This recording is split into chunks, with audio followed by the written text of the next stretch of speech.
Hi everyone, my name is Poonam. I'm an occupational therapist at Joy and Laughter Developmental Therapy, and we're continuing with our vlog series on parent ed, and today's topic is how occupational therapy can help our kids succeed in speech therapy. Kids need to be present and willing to participate in speech therapy as well as occupational therapy. But often they have issues of focusing, attention, following therapists' instructions. So the most important thing is we want the child to be calm, in a state of mind of readiness and willing to explore and participate. So some of the things as OTs that we do in preparation for the child for their session in OT as well as in speech is if the child is very hyperactive and it's hard for them to sit in one place for a long time and they're just running from one end of the room to other, we will trial a weighted vest with them. These come in different sizes and different weights too. We try no more than 1 to 2 pounds of weights with toddlers and with older kids based on their body weight and composition too. We've seen that this weighted vest helps kids to calm down because it kind of gives them more compression and they can attend to tasks. We notice less pacing or running around, jumping, spinning as well. And they don't need to have it for the whole session. We can try it for like 15 minutes and go up to 30 minutes or so. Another sensory input that we can give to our kids is a vibrating massager. This also helps kids to calm down. Again, it's not like every sensory input is beneficial for every child, because some of the children may react positively to it while other kids may have a negative reaction and try to avoid these inputs. So you really need the clinical expertise of an occupational therapist to determine which is the right sensory input for your child. Here I just have a few examples that we use in our sessions. Every child does not have to be in a sensory gym for therapy sessions. Sometimes if the sensory gym is crowded, it's too loud, noisy, it's hard for our kids to focus. So you could always have them in a small treatment room and still provide them with these sensory inputs. And at the end of the video, we're gonna put images for you to see what are some of those sensory inputs, like a trampoline. Also, I have a therapy ball here that can help the child. The child can bounce on the ball, roll on the ball. The child can also get deep pressure on the ball when the child is lying on a mat, and we can apply deep pressure by rolling the ball on the child.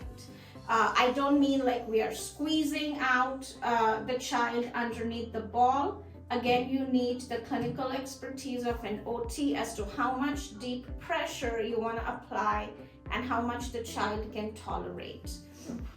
Sometimes the child just needs to fidget with something in order to focus. So poppets are a great item also for the child to use, just because kids need a sensory break. Their attention span is anywhere between half a minute to 2 to 3 minutes, and we are working on slowly increasing their attention span.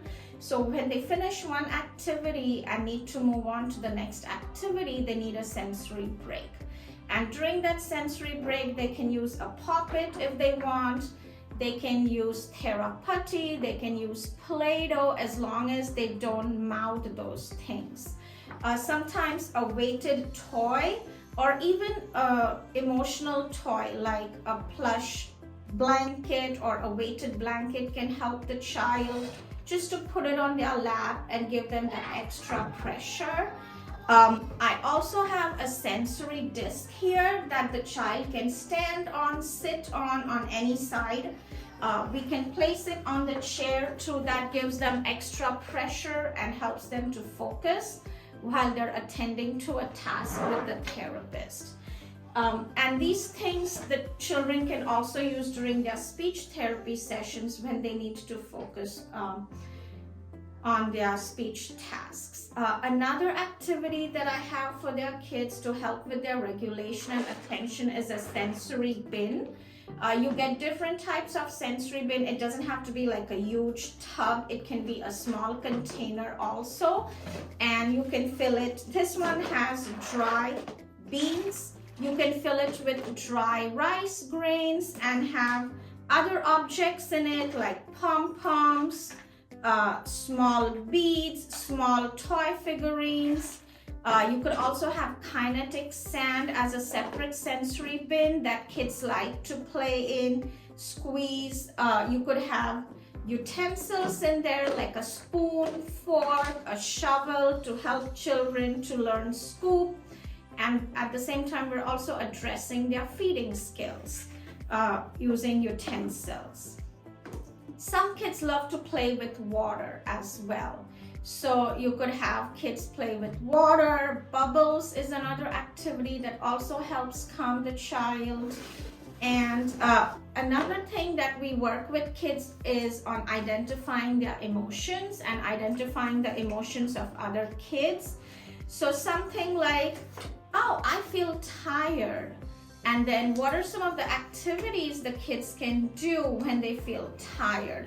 So you're giving them those aids to help regulate themselves. The next question we have here is, occupational therapy and speech therapy can work together to help your child thrive. How? Explain how OTs and speech can work together to help kids.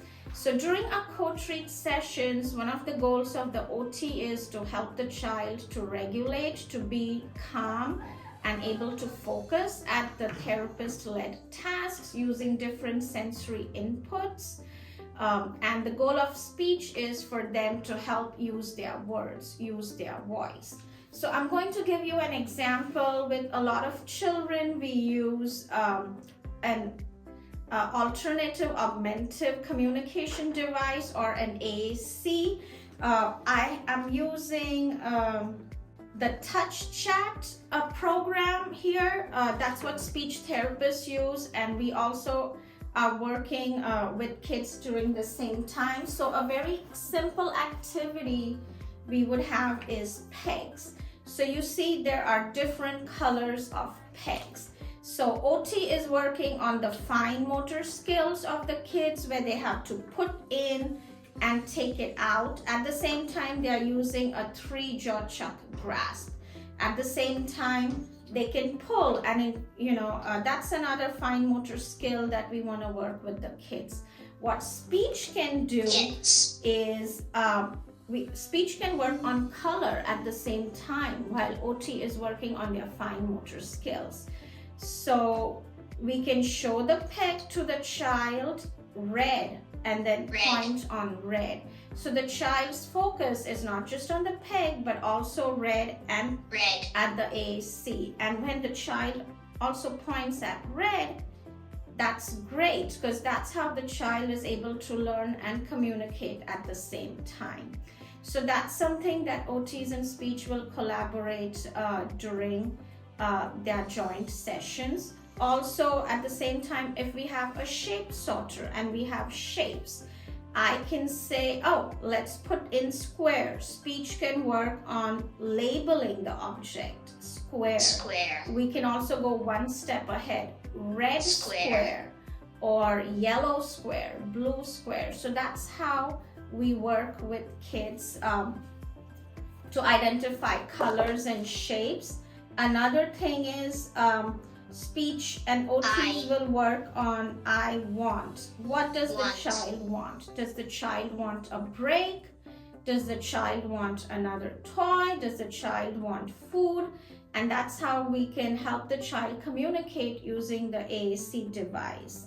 Also, we work on turn taking when we are working on social skills of the child, and the child has to take turns. So you can say your turn, my turn, if the child wants to play the same thing again, the child can say again. So these are different things that speech and OTs collaborate with in their sessions, and parents are requested to attend these sessions in order to learn to practice this at home as well, because it's not easy navigating an AAC device. So even kids will take some time to get used to the AAC device as well. If you have any more questions, please don't hesitate to contact us. And thank you so much for attending this session. Bye.